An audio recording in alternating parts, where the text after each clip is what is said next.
Eh, saan po galing itong perang to? Yung Finance Committee nga na nag-handle niyan before the hindi ako diretsong nag-handle niyan. Wala sa personal yung pondo kalahati Wala. dito? Konti for in the start. Yung personal na pondo, yung nalala mo yung acronym sa disaster relief. Regional autonomy. Medyo madalas yung pag-usapan nito. Ano bang inyong pamantayan sa pagpili ng mga rehyong gagawing autonomous? Salamat sa tanong, Howie. Napaka-importante nan. Ako ang pamantayan ko ay regional autonomy may katumbas na winning away from reliance on national government. So, importante, capacitated na ang mga areas na binibigyan ng autonomy. Kaya na. Hindi katulad ng nangyari sa ibang mga rehiyon na hindi kaya bibigyan ng autonomiya, nangyari, sinubsidize na national government, naging non-accountable. Itong mga rehiyon na to. Meron pang discontiguousness itong mga rehiyon na to, no? Tulad ng ARMM, Sulu, Tawi-Tawi, tapos Tabato, very, very unmanageable yung disconnect. So ano mga unang rehiyon sa tingin nyo ang dapat bigyan ng autonomiya? Sa tingin ko, Central Visayas, kaya nila eh. I think it's a good experiment for us na bigyan natin ng autonomiya. Katulad, bigyan natin ng kapangyarihan mag-charter ng sarili nila mga kumpanya para makuha na nila yung fees doon. And may sharing formula na sa income taxes. May Secretary Isidoro, sa inyong pananaw, dapat bang panagutan o at least magpaliwanag si Pangulong Arroyo sa mga ilang isyu na hindi tapos? Fertilizer fund scam, Hello Garci, pagbaba niya sa pwesto. Oo man o hindi ang sagot ninyo, bakit? Well, sa explanation, kung may katanungan, dapat siyempre magpaliwanag ang lahat. At yung sa ganang akin naman, kaya ako naman hindi binibigyan ng comment, I'm not a credible commentator regarding that kasi kapartido ko ang ating Pangulo, kasamahan ko. Either way, mapeperwisyo ang aking sariling posisyon sa hindi tamang paraan. Ganito, ang hinihiling ko, kung may credible na body na mag-iimbestigahan nito, nakatanggap-tanggap ng tao in the future, may finding sila, aking re-respetuhin. At sa aming pagbabalik, mga kontrobersya at personal na issue, sasagutin ng ating kandidatong si Gibo Isidoro. Sa ating hard question, sasagutin po ng kandidato ang mga personal na isyong kinasasangkutan niya.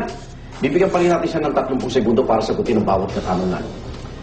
Secretary Gibo, narito po ang unang tanong. Sa Amerika, naging problema ni McCain si Bush. Hanggang dumating sa puntong sinabi niya, I'm not Bush. Ramdam mo na ba ang epekto ng pagiging loyal mo at administration candidate ni Pangulo Arroyo? At darating ba panahon, sasabihin mo rin na, I'm not Gloria? Well, ako, sinasabi ko, hindi naman ako ibang tao. Hindi lang naman kay President Arroyo yan. Kaya sa ibang mga tao na palagay ko medyo identified din ako, pare-pareho yan. May sarili akong pag-iisip, may sarili akong mga pananaw, at kaya rin naman ako umalis din sa isang partido namin kasi I like to do things my way. Ang sabi nila, galing at talino. Meron naman talaga nun si Gibo Isidoro.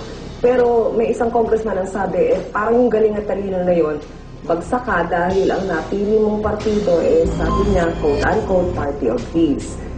Ano yung opinion niyo dito? Alam nyo, yan ang problema din sa bansa natin ngayon.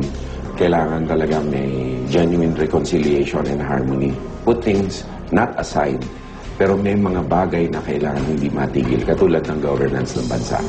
Ang bigotry at stereotyping ay napakatinding sakit ng Pilipinas at kailangan natin gamutin yun. Kasi partido, pupunta sa Ilocano, Bisaya, balang araw, religion na ng pagbabasehan. Walang pagsasama-sama pagkakaisa. May dahilan ba o bagay na magiging trigger ng desisyon mo na finally bumitaw o kumalas kay Pangulong Arroyo? Hindi naman ako bibitaw o kakalas. Pero kung may specific issue na kailangan ng desisyon ko, aking gagawin ng desisyon na yan sa sarili kong mga pananaw at sarili kong pag-aaral kung ano makabubuti para sa lahat. Ang administrasyon sinasabing super laking political machinery talaga. Bentahe ba yun sa inyo? At pangalawang tanong na medyo kakaiba yata dito, may loyalty kayo kay Pangulong Arroyo, pero hanggang ngayon hindi siya nakikita sa mga kampanya nyo. Umiiwas po sa iba siya na matikit kayo sa kanya kahit kayo yung nagsasabi. Una, malaki naman bentahe may local network ka. Kahit percentage lang na yan ay talaga magseryoso, malaking bentahe. So, advantage yon sa scope and coverage ng iyong kampanya sa bawat sulok ng bansa. No? Pangalawa, yung hindi pagsama ng ating Pangulo, palagay ko, konsiderasyon na rin niya sa akin na ayaw na makaagaw eksena. Kasi ako ang kandidato na kailangan ibenta sa mga kababayan. Pag nandun pa siya, logistically, medyo mahirap na nga i-prepare yun kasi Pangulo siya.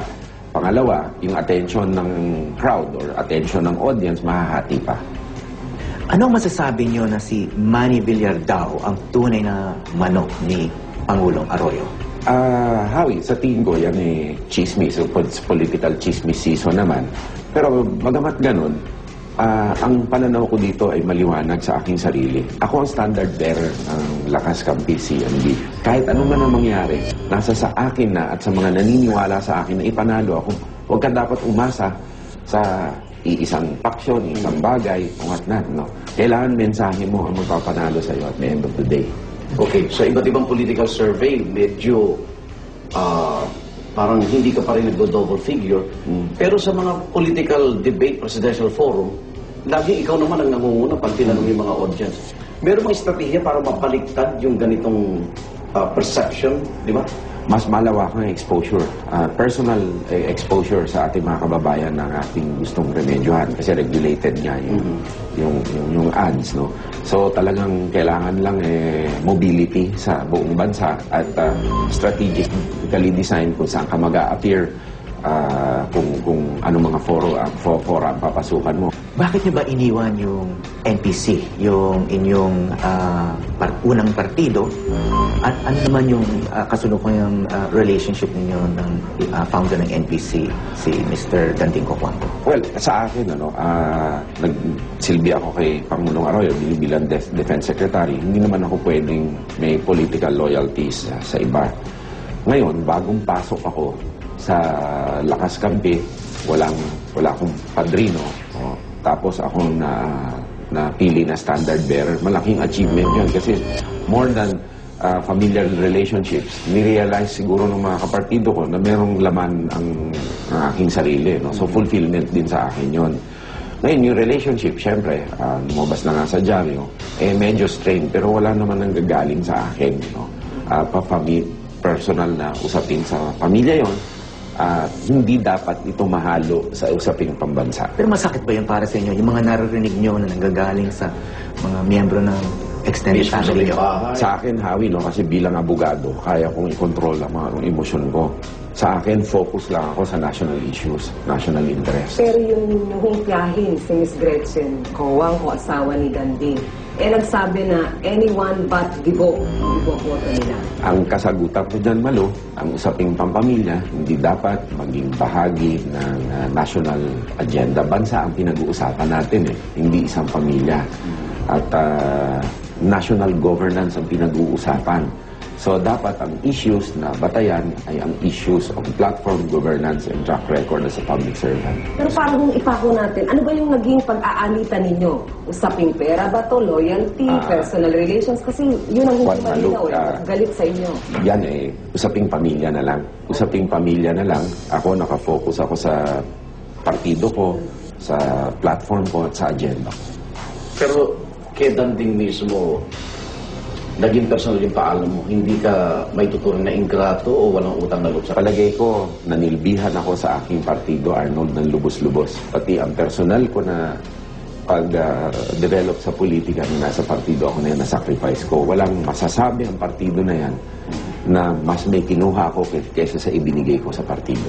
Lalo-lalo na makasamahan ko sa Kongreso na pinaglaban ko ang interest nila bago ang aking sarili. Sino si Danding Cojuangco sa buhay niyo? Malaki siyang influensya sa buhay ko naturally, no? Siya ang nagpatakbo sa akin bilang congressman at syempre may political stewardship dyan. Ano bang relasyon niyo, sir? Magkahalos anak at ama? Ganun ba kalapit ang inyong damdamin sa isa't isa? Ako ay nag-iabogado rin niya. So, very, very privileged yung relationship in terms of attorney-client.